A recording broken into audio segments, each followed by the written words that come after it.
Congo Millennium, Congo Millennium. Mesdames, Messieurs, bonjour et bienvenue, n'est-ce pas, sur Congo Millennium. Ensemble avec vous, on va devoir, comme d'habitude, nous avons pris l'habitude de nous retrouver, évidemment, chaque semaine, 2 fois, à 2 reprises, pour parler, échanger, discuter sur l'actualité politique et aussi à travers les différentes actions, les différents dires, les différentes opinions. Ici, donc, c'est la liberté des pensées et de pouvoir toujours passer son idée par rapport à la démocratie et la tolérance. Nous tolérons tout ce que vous allez dire et nous vous remercions évidemment pour les différentes observations positives, tout comme négatives, parce qu'au fait, ce que nous faisons là, nous le faisons pour vous. Et le fait de voir, de savoir que vous avez des opinions à partager avec nous, ça nous encourage. On comprend qu'évidemment, vous avez le souci de notre pays, votre pays. Vous voulez que les choses marchent bien et cela formidablement. Nous nous retrouvons encore aujourd'hui, donc une journée exceptionnelle pour nous, parce que nous l'avons dit à chaque fois que nous nous retrouvons, ce sera donc pour discuter, échanger. Donc aujourd'hui, nous allons rapidement remercier encore une fois Congo Millennium qui nous donne l'opportunité d'arriver dans vos maisons et aussi Ricky Dibenzi qui est donc le patron de Congo Millennium. Merci à toi Ricky. Merci à Jires Mwanda Dibenzi, donc celui qui est donc à la prise des vues. Mesdames et messieurs, voici les sommaires.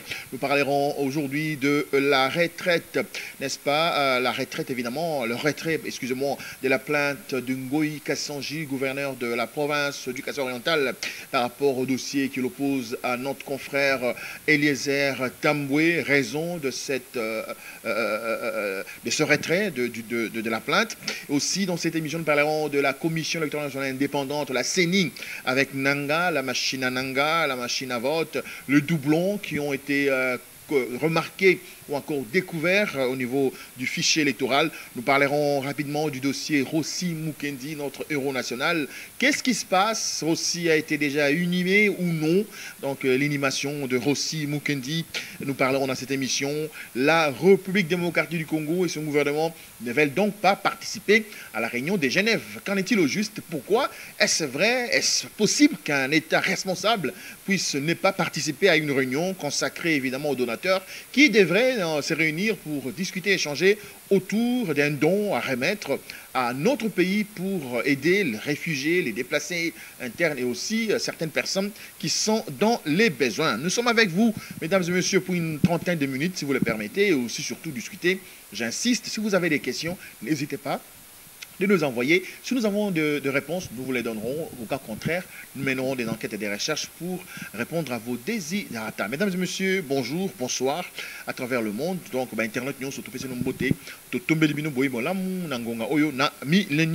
Na Congo Millennium. Alors, le autre, le bilo, tout à l'heure, Ngoïka Sanji, Bouébinde Gonabiso, Eliezer Tamboué, Azana prison Makala, Tineto Salémission, Azana prison Makala, mais gouverneur, Oyo, à Fundakiye, Likolo, et Kamto Sololaki, l'autre fois, ils ont de ce tour, Malé, Menengwana, Tolobaki, Eliezer, Bakanga, qui est Kakapon émission à Salaki, Poazoki Maloba, à Pessi la Mandeko, Oyo, Baïko, Ebisaye, Tala, Likambo Songolo, gouverneur Ngoïka Sanji, Nabizaleli, Neyamabe, Yakos Botolaka Batobilo, qu'on a bango, Botolaka Batoba Diamant, à niveau, ya Kassa, Oriental, Mingi, Benan, Mboujimaï, ceux qui les bangs Bimini, Sikanyon, sur la Luamouela, tout dans l'Ubilangi, tout dans Bakwachimuna, tout dans la carrière Emiba, ceux qui m'ont dit diamant, pendant qu'ils ont la valeur, il faut y aller l'équipe na yé ba diamanté ou bi kalawana ou ba kombo kenda wana bango ba za so diamant na bo monter parce que yé azana bokonzi azana police azana armée yenda azana tikuna sana ti roi mo boye donc musala na yango na zo sala alors ya suka oyo azoki diamant ya ndeko olomi wazali bongo kuna na na shikwa na loja ndeko wana tango ikomi na libanga na ye ba botoli yango na sima ndeko kutanaki na liwa na likama ya liwa mwasi na yenda bandeko ya ndeko olomi bakene na émission ndeko Eliezer pona kotalisa na mokili mbate ya solo bazali na likambo oyo bazana yango kino lelo na ndeko Ngoïka Sanji sepeleki na yango te asimbisaki bongo apesaki mitindo bakanga ezali kutu de la justice parce que mais oui, il a ordonné. S'il n'avait pas ordonné, on ne peut pas, dans ce pays, c'est la loi qui le dit, on vous envoie une invitation, on vous envoie la deuxième invitation, et si vous ne partez pas, c'est à la troisième qu'on vient vous prendre. Mais malheureusement, ce n'était donc pas le cas, vous le savez avec moi d'ailleurs, que Eliezer a été amené Manu Militari. Le même jour sont arrivés, Zué n'a parqué par là, les jeunes morts, paf, bois qui est en prison. et c'est un lobby et zali injustice donc Ngoïka Sanja sali injustice ata à retirer plainte na yé le long de tout sur la boye et ça a problème parce que il faut tout yéba peuple il faut yéba opinion nationale et internationale il faut yéba diamant wana et zala qui y a nani et comme na bo Ngoïka Sanja ndenge nini ba tekela ki yango nani et bimaki na mboka na nzela nini et temaki na mikili ya poto et pa ya nani na motu ya nini. Et puis ndeko akufi na nini mokolo diamant akufa ana mongo ya diamant na été. Voilà ba question éthiquement atango Ngoïka Sanja retirer plainte na ye lelo boye bake mituna wana ko tuna mato ko tuna yango et ko senga mokolo mususu yemo pe Ngoïka Sanja un peu devant parquet liboso ya juge procureur mo ozala wana alandela yango pona koyeba diamant wana ba étape o diamant fait landela na mboka po ebima et salimité lolenge kani. Voilà, dossier à Eliezer, na Ngoïka Sanja, ils ont un niveau wana, boy ba keza bongo, les autres holandais yango to yeba, ils ont un niveau nin. Ba ba tuni mituna, ba tuni biso question moi mi balemi ça tout. Si qu'on Eliezer a obligatoire bimate té to éviter parce que n'enga retirer plainte na infraction ça qui déjà constaté pour na procureur. Infraction ils ont constaté, à retirer plainte na c'est vrai bon, va retirer plainte, après ko pesa be mitindo, après ko pesa bon va libérer, ba ko libérer de Eliezer le loto lobby, ma bezate. Mais yengo Ngoïka Sanja ay ba ka koti na mbeba. Bato baza sima na ye bana na ye bande kona balanda biso na mintu ba ke no a mi kotisi ye moko na mbeba po photo ye ba diamant wana eza wapi etekami wapi ebimaki na nzela ni mpoke libane ya mboka est-ce que termine en verse etekami combien na ndenge etekami l'état congolais mbula matari ezwi boni na mpako est-ce que afuta impako na sima na ngo photo ye ba ndeko wana akufi na ba condition nini pour famille ezoloba Ngoïka Sanja est responsable. Voilà, ce n'est pas nous. Ezanga mona lobate famille na ye lobi yango Ngoïka Sanja nde abomisi ndeko na bango. Na kalisi omona ki ndeko question émission question publique avec ndeko Peter Tiani. Ba espérer maintenant na bosembo nyos ba image nyos ndeko Eliezer aza responsable à propos te a pesi tout espace pour les cas. Ba tous ba miso lobi mais non mais ndeko Eliezer alingaka escroquer Ngoïka Sanja azaki kosenga mbongo ba enregistrement ezali. Boyo ka enregistrement on a bien. Di kambo moko ya harcèlement ils ont la quantité to extorsion exacté c'est faux ce sont des histoires ba imaginer quand va salir image il y a ndeko na bino Ngoïka Sanja Eliezer ko senga mbongo oui a ko senga mbongo ba émission nyonso net émission na osala siko awa et ko lekana na Congo Millenium moyen ele kana kisasa awa ezali te po so ba balbeleka oui mais mutu fa zala pesa mbongo po émission leka et que les chaîne nini d'ailleurs tout le monde contre pouvoir lelo contre un régime où ils sont en place le régime à Kabila donc on imagine que la chaîne ya bango chaîne monene ba chaîne minene ba télé 50 la chaîne monene ba ko sabinoté digital Congo et la chaîne monene ba ko sabinoté ba chaîne minene ba B1 et ba chaîne ya ba kabiliste ya ba to ba to Kabila ya on monde ils ti lelo ba so ko na ba canal ça tout wana parce que ba communiquer à chaque fois ko kumisaka ba RTNC zali comme ce qu'on approprié comme bien privé ya Kabila. Donc, Kisasa pour l'exémission, ils ont contre le régime à Kisasa. Il faut soit Papa Molière, oui, les cas, Papa Molière, Alexandre P, na Canal Kin, chaîne Jean-Pierre Bemba, na Congo, na Canal Congo. La chaîne peut-être Mickey. La chaîne est en train de solo, et la chaîne Mickey. Mais pour émission et les cas, il faut au foot. Mais c'est clair. Pour que l'émission soit diffusée sur une chaîne télévision, sur un canal Songolo, il faut que nous solos dans une émission il y a 30, 45 minutes, il faut. En tout cas, pour une émission Moko, il faut à $1000. Vous en avez choisi, il faut le go foot à un. Oh non, pour foot à $100. Vous en avez choisi, il faut le go foot à un. Oh, ça va te faire un paquet du montant, il y a 500, 5 000, 4 000, 2000 par mois. C'est bon. Ils ont des brouillons canal. Ils ont la plus fixé. Alors, si on dit que les gens ont 5 000, évidemment, ils ont pour émission, et les cas, à foot, et les cas. Donc, les attaques à 5 000 pour sauter. Parce que même Bandeko, il y a Olomitan qui a l'émission. Bah, foutaki. Bah, foutaki les RT. Bah, évidemment, tu vas foutier. Il faut aller à l'autre. Et les RT, c'est toute une entreprise. Attention. Bah, on va barater. Non, c'est l'émission. Ah, Moutoua, c'est les micros et ça là. Boébi, bozo mon a été. Moutoua, c'est ma caméra. Bozo mon a été. Bozo, on appelle dans la lumière. Bozo, on a simbi lumière. Bozo, on appelle dans un décor. Décor, on a rien. Ah, Moutoua, c'est les décors. Boébi, été.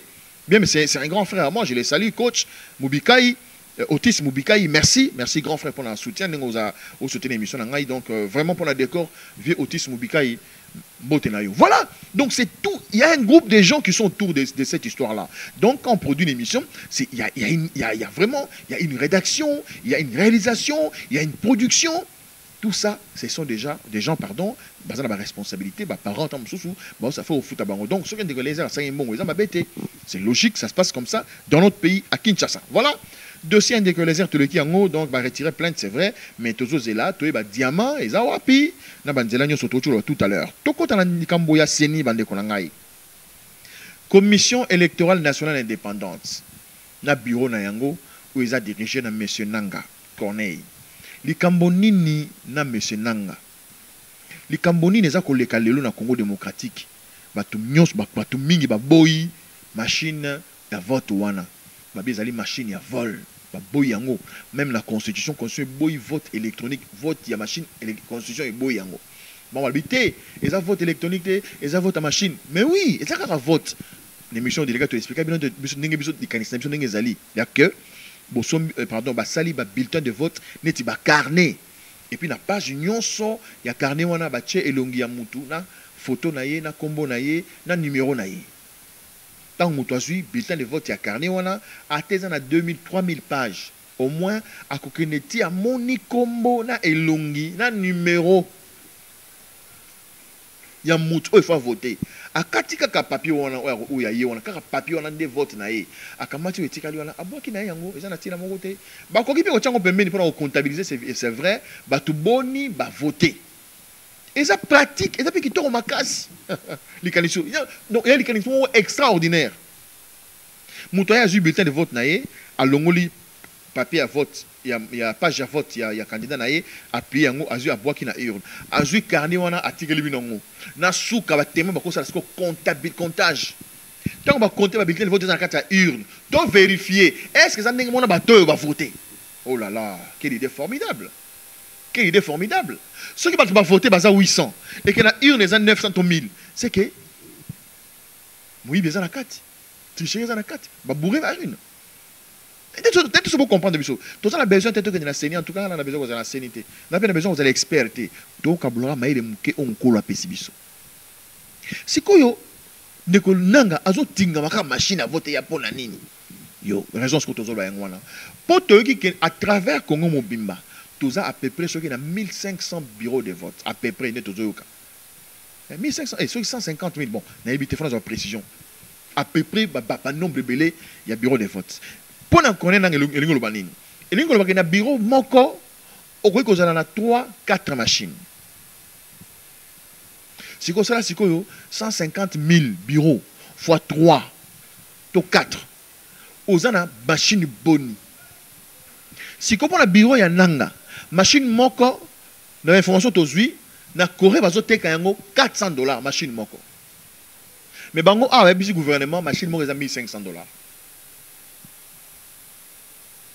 Landa bien.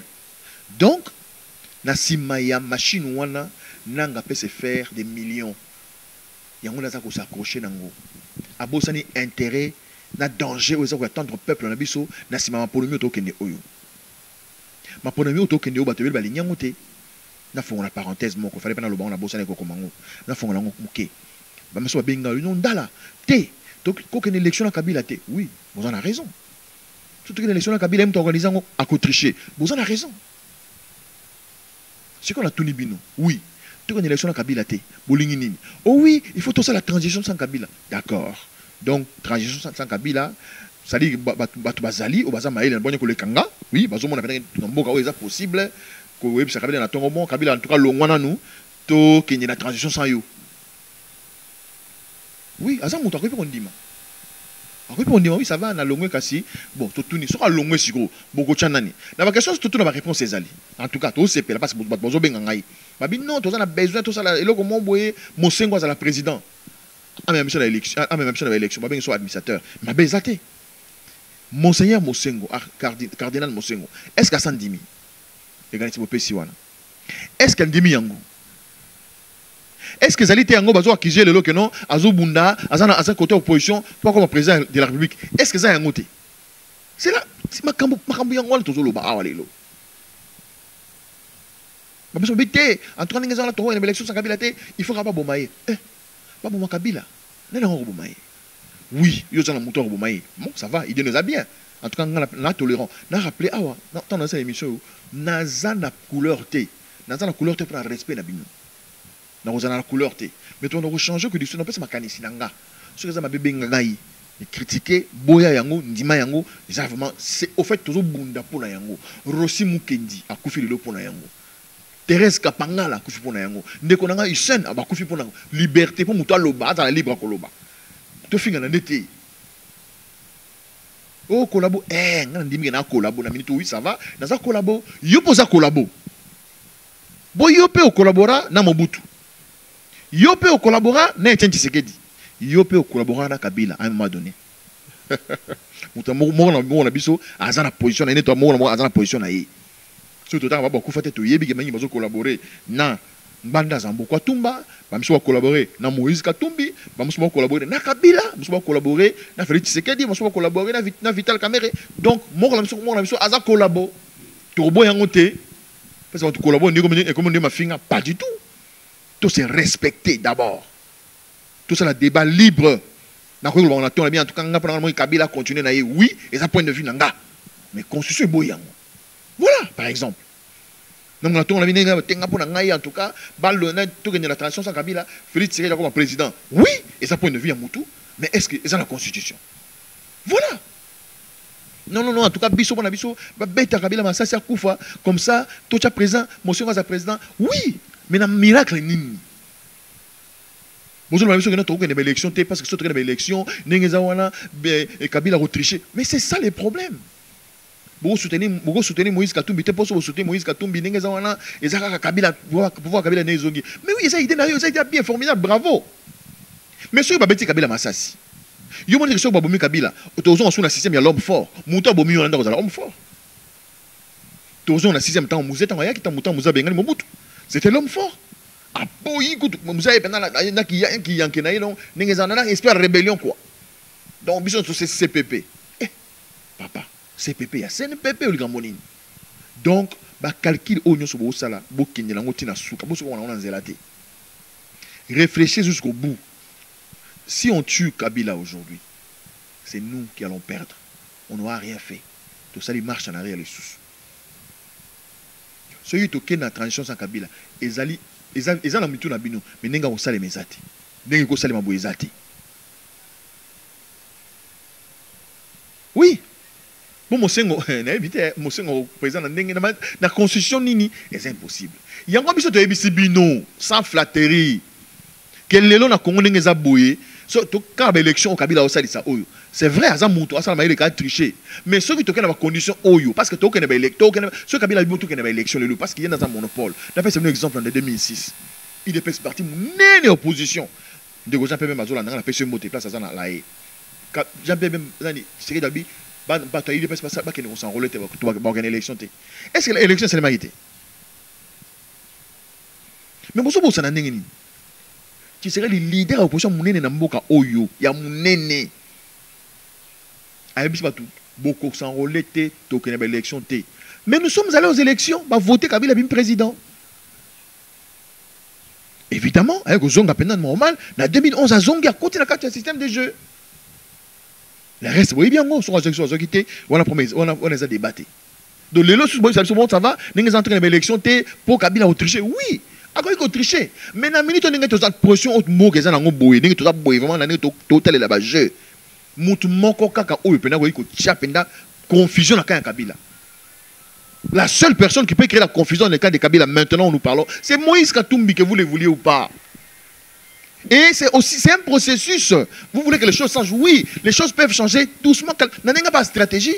Beaucoup de bon, ça va. Ok, tu as Moïse Katumbi poids, allez, après tu as c'est aussi une stratégie.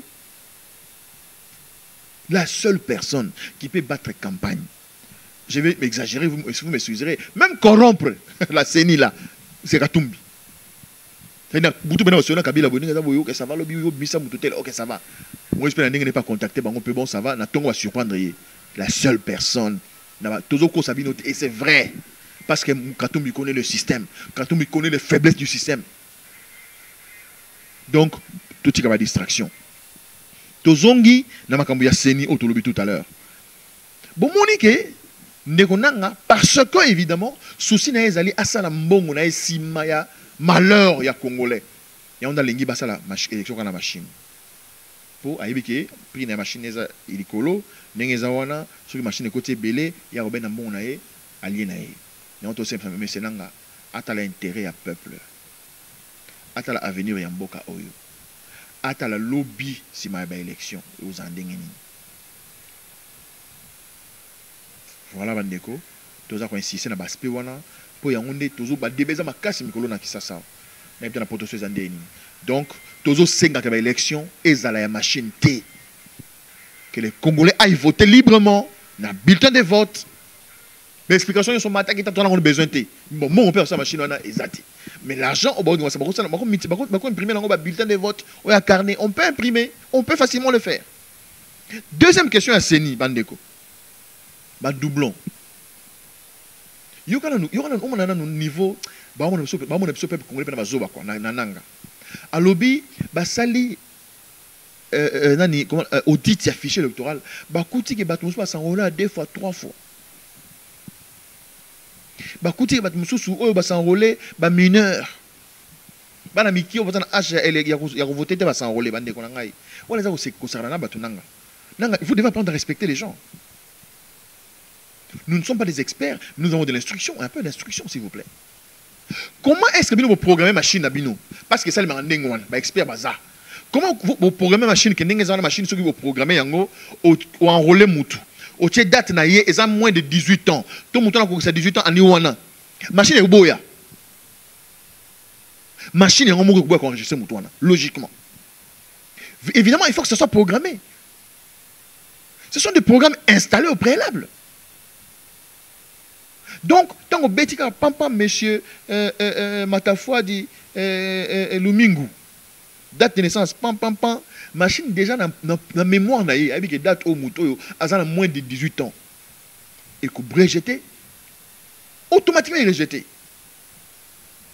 Bon, ça va. Ce qui est rejeté, tout à la sérieux. Yo le baquet, ce qui va s'enrôler 2 fois, 3 fois, tout va miner, va s'enrôler, ça va miner et agner. Question monsieur Amwana. Bamino va s'enrôler, bamino et agner. Pour ce mouton, il s'enrôler, il appelle ça agner. Donc, ce mouton, ça, n'a 15 ans, monsieur va dans 15 ans, mais il va 18 ans, c'est bon, il y a une mouton à cause de âge. Donc, ceux qui peuvent physiquement que Moutmine a s'enrôler, c'est-à-dire qu'ils s'appellent la Mickey. Attends la photo que 18 ans. Logiquement, c'est comme ça. Oui, j'insiste, je donne 2 aspects. Il y a des jeunes gens, il a 10, Azan a 16 ans, Azan a 15 ans. Maintenant, on a dit, morphologie, on a 18 ans. Il n'y a pas de problème. Et puis, on peut sa âge. Il faut appeler sa âge à cause ça, non? Oui, tant qu'on appelle ça sa âge pour enregistrer machine et bois avec tonyon soit OK bon moni le ça azane bon comme la carte naïe azane 18 ans. Mais tant yo lobby que non autant la machine yo monique ba enregistrer mineur. Au moins on ndengeni. Mais c'est nanga au moins on ndengeni. Au moins on a date. Ce que ça la date, c'est que ça ba agent série de bazali corrompu. Mais c'est clair. Ce qu'on a un âge, ton taille, que oh les bébé, oh les enfants moukié, c'est que ça agent assaini. Oui, ils allaient présent à bureau de vote. Dans agent fan ici moutou, soit quand il y a photo, on est responsable, on faut poursuivre pour vous en avoir argent à bino. C'est clair. Vous allez poursuivre ces gens-là dans n'engeni. Moi, dans ça l'enrôlement, tant où y est, il y a un bio, premier ascenseur, deuxième ascenseur, quel pas président péché, pas péché, pas OK, des basalio. Capture bleu union sowana mais tant on le place union sowana zo kende policier contre bazali donc ils ont aventure monsieur Nanga toujours rappeler bino que ces élections ce sont des élections hautement historiques oyo ko mema alternance na mboka na biso bande ko ngai o bazo vanda na nanga o ba olia mbongo na ye bande ko na ye basimbana na ye boyebisa ba collaborateur na ye c'est très très dangereux ce que nanga fait aujourd'hui. D'abord le fait de s'entêter. Ce qui n'a pas moyen de l'élection, c'est les moments à démissionner, à benanzoto, et honorer, et comment ça, comme on a eu, on a autant de la classe, n'a pas né moroboye, boutou moutazay na mboka, kabila za moutou makasi, mais zana mona mboka moroboye, il y a courage et l'ombe, à benanaka pour bozo basimba ete. Mais ça c'est formidable. Mais vous entêtez pour les biens matériels, c'est dangereux. Voilà. To comme na souka, tous a dossier rapidement un qu'on a vu sur Rossi, Mukendi. Comme ça le bakundi déjà. Msoso non, ba famille ba yoka na gouvernement qui ne kunda na mbujima et pas na bango kuna na mboka. Nyonso wana eza lokuta. Lelo tozana je crois 48e jour depuis de Rossi a kufa ba bete masasi. Nzoto ya Rossi ti lelo et sika ezali même famille na ye eyebiti. Lelo tozali je crois mardi notre émission oyo le 8, le 10 et aux émissions le 10 avril. Mardi hier, le 9, dimanche, le 8, papa na maman na mwasi ya Rossi ba kenina ki na morgue mama yebo. Pour na ba kena kotala constat ko rezali bon tout ça la ndenge ni zana etani ni poto bongisa poto kunda. Ba boya bango ba kota même na kati ya mama yebo. Ba boyi do ba soda zana morgue ba boyi ba soda ba soda na minduki ba kota te. Lobi lundi ba kenya na hôtel de ville. Hôtel de ville et bango bo kende bo luka avocat moko a ça la lettre officielle ba avocat ça la lettre officiellement parce que ça na niveau na bisoté et ça na niveau ni bosi bo bomi motu papa boti ka famille ça la matanga ba kundaye. Mais c'est ça le grand problème. Tant que nous Congolais, c'est-à-dire la famille à Bantou, à cause de se comporter, la culture de Bantou. Et comme ça les matins, il y a des étrangers. C'est ça la preuve. La preuve est belée et ça normalité. La culture n'a pas de 40, plus de 40 jours, vous tiens de tenir la morgue. Bolingi nini. Et comme une nini, et comme une mystique, et ça science de nini. To yebi que l'état d'abomaye pouvoir Kabila ne bomaye de Rossi donc Kabila c'est les responsables bandeko bakangi Jean-Pierre Bemba awa amona ku to soki banyango ne ezala te na Centrafrique abi peut-être ba sodani makene ko sala mobulu kuna ezali na rébellion c'était pas une armée comment on dit ça une armée moderne non c'était une rébellion. Mais Jean-Pierre Bemba digne fils de ce pays a coupé en prison plus de 20 ans en prison. Mais Kabila est président de ce pays. Et on a tué des gens. Et ceux qui courent, ceux qui courent, ceux qui ces pays, je me pose la question, mais attendez, c'est 2 poids, 2 mesures, une justice comme celle-là ou quoi? Voilà là où le bas blesse. Donc, si les lots, nous avons aussi tout éviter. Tout ça la pression, Bakunda, tu éviter. Et ça la morgue, tu éviter. Et l'autre peut se de la ngo, tu es bien monté. Famille n'a yébité, famille batoué, papa aussi, azolé, la boutique abisso, tous à la matang, et ça la matang ni ici la raté. Voilà un peu de dossier, il y a aussi Yangowana. Pour le je pense que tu solo li Mama Kambo Belé. Prochainement, tu zongela Motuna o Motuni biso il y a RDC boy qui participe à la réunion il y a Genève, où ils ont des moyens pour la population de réfugiés, des malheurs, des problèmes. D'ailleurs, tout le monde, si on est Congolais, ils sont réfugiés, ils peuvent déplacer. Même si on a qui ça, pas ses alliés, maman, papa. Ils vont souffrir. Ils sont mati, ils ont descend mati. Ils sont descend. Donc, les Congolais sont rendus. Au Sili, ils sont mati, ils commission moukier. Mais tant que matin qui commet pas mon nez, vous avez pas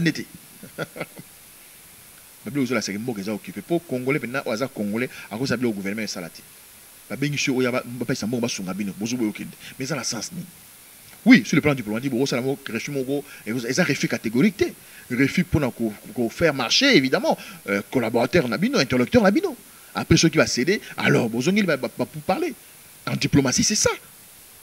Donc voilà, c'est pour dire que Mboga Oyo, on a une aventure, on a une responsabilité, et nous avons l'obligation de dénoncer ces choses.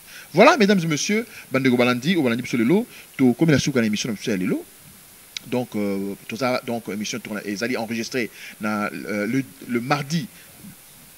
Voilà, donc notre émission Boum Messana Combo, 30 actus, donc 30 minutes pour l'actualité, 30 actus avec Jacqueline Dalla, à la prise de vue, donc notre ami Giresse, qui sera d'ailleurs toujours avec nous, Giresse Mwanda Dibenzi, et puis Congo Millennium, vous allez donc patronné par notre frère Ricky Dibenzi, Bisso Nabino, avec 30 actus, ya lelo ezali le 10 tokutani na week-end pona kosolola ba débat mosusu oza na ba question tindela ngai na plus 243 99 99 11 011 bakomi yango wana je pense eza na awa olanayi. Merci beaucoup à vous. Tolérance ezala bien de bonnes choses. Congo ya bakoko, Congo ya Fumukimbangu, Congo ya Rossi Mukendi, Congo ya Thérèse Kapangala, Congo ya Hussein, Congo ya Wandegunyo so batangi makila bango po ete konkene liboso. Nzambe ya likolo azala na biso. Congo millennium, Congo millennium.